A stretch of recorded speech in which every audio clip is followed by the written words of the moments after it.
Hello, this is NAYC AC UK, things to consider before opening. My name is Nick Cox. My name is James Yates. And we welcome you to our presentation.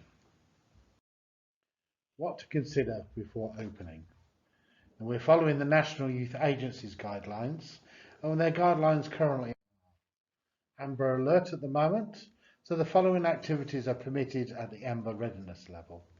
Online and digital youth services, detached local youth activities, including pre-planned outdoor activities, one-to-one indoor sessions with young people, and indoor small group sessions. All activities must comply with government social distancing. Online digital youth service, groups can organise meetings through online platforms like Zoom, WhatsApp and Discord, and many more. But please check the minimum age before you start inviting your young people, as this can and does change weekly. Detached local youth services and pre-planned outdoor activities like playing rounders, cricket, picnics, scavenger hunt, walks and cycle rides. One-to-one indoor sessions with young people must be at 2 metres apart. Indoor small group sessions. Following completion of an action plan and risk assessment, individuals may gather indoors or outdoors, provided there are no more than 15 young people per group, plus leaders and workers. Where possible, the groups should be made smaller. Organisers should divide young people into bubbles with a maximum of 15 people per bubble. Children and young people should be placed in age-appropriate bubbles. Members of each bubble should adhere to the current and social distancing requirements. Upon arrival and departure, participants should wash their hands or use hand sanitizer. Should any member of a bubble become unwell, all members of the bubble should contact NHS Test and Trace. All members of the bubble, including leaders and visitors, should also be suspended from attendance and requested to self-isolate for 14 days. Social distancing should be maintained during all activities. Organisers should be aware of attendees who are clinically vulnerable or clinically extremely vulnerable and should prepare their risk assessment accordingly. We advise organisers to reopen slowly. This means they should run pilot sessions with fewer than 15 attendees to ensure it is possible to manage social distancing and hygiene measures in accordance with NYA and government guidelines. As the risk of transmission is lower outdoors, activities should take place outdoors as often as possible and when it is safe to do so. Outdoor trips and residentials. After consulting with sector organisations and reviewing the regulations, overnight stays will not be permitted until the yellow readiness level, and even then only camping will be permitted initially. The NYA's goal is to allow as much activity as possible that's safe and within the law. We recommend that you keep an eye on the NYA website. Have you completed your risk assessment? You must complete a risk assessment for any activity you provide, young people inside or outside. If opening inside, you must provide a risk assessment for using the building, single file traffic, deep cleaning, washing facilities, and making sure there's plenty of signage. Protection of volunteers and young people, social distancing and washing hands. Wearing of face masks. The law now requires all those over 11 years to wear a face covering, unless with good reason, when attending your youth sector activities inside. Your policies and procedures need also to be put into place. And NAYC are happy to look at your risk assessments, etc. to advise. Please make sure your risk assessment is easy, understandable, and not too long, as everyone must remember what's on them. Please make sure all volunteers and staff read and understand your risk assessment, policy and procedures. 5 steps to staying COVID-19 safe. We have carried out a COVID-19 risk assessment and share the results with the people who visit and work here. We have cleaning, hand washing and hygiene procedures in line with guidance. We are following national guidance by the National Youth Agency in consultation with Public England Health and the Health and Safety Executive.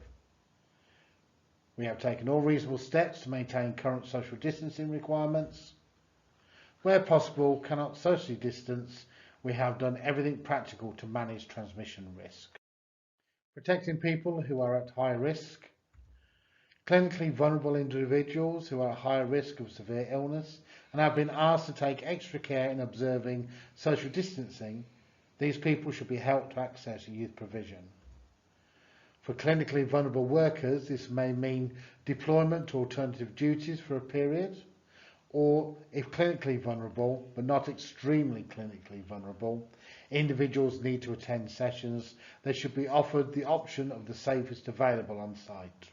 Roles and activities enabling them to stay socially distanced from others.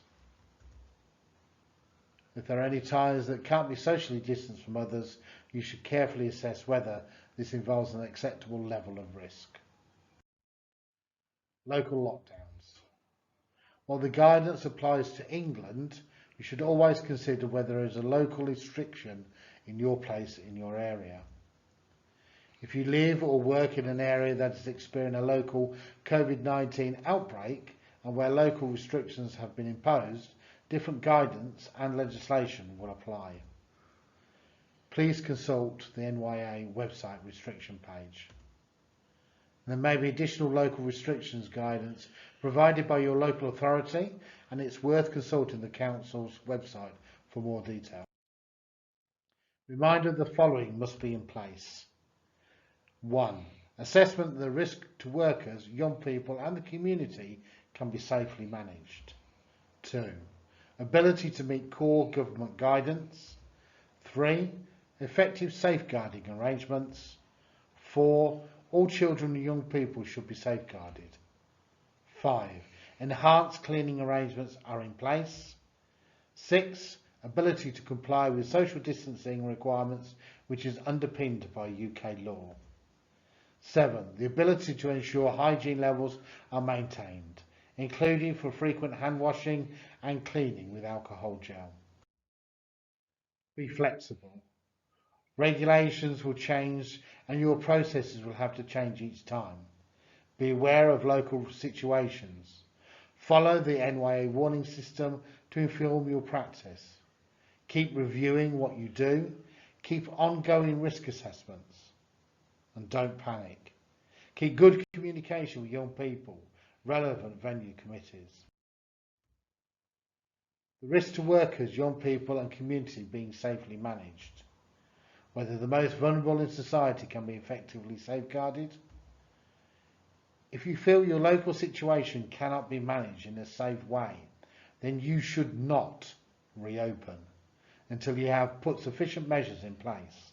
This is essential for avoiding unnecessary risks to your staff, young people and the community. Remember, you must isolate, get tested if you get a new continuous cough, a high temperature, a loss of or change in your normal sense of smell or taste. Keep well and safe. We now move on to looking at socially distanced activities and how you can run activities in your youth group.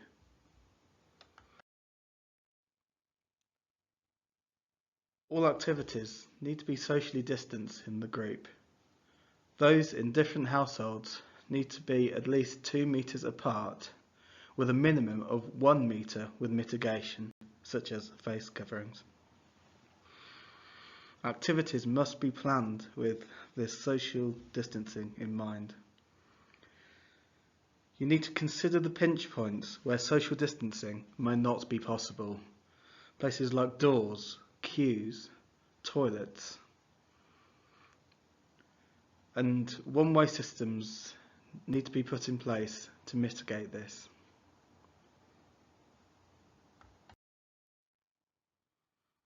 At NAYC, we have a 3-check process to the activities that we have available to hire or to bring out. All items must fulfil these 3 criteria in order to be allowed to be borrowed from the NAYC Games Pack.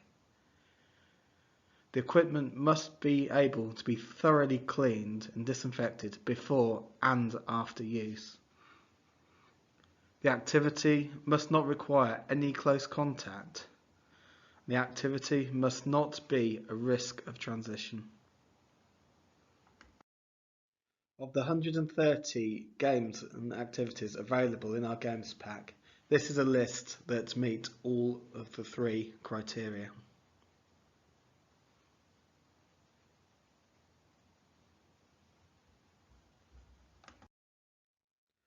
So what can't I do? Activities that require close contact, mixing of household bubbles, high-risk activities, and activities involving equipment that cannot be cleaned. There needs to be frequent cleaning of work areas and equipment between uses using your normal cleaning product.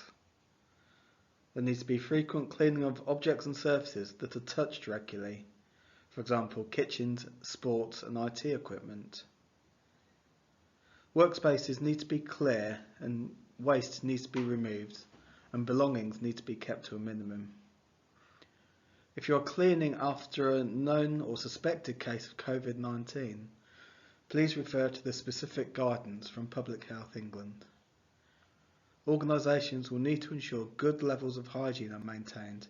This includes hand washing, sanitation facilities and toilets.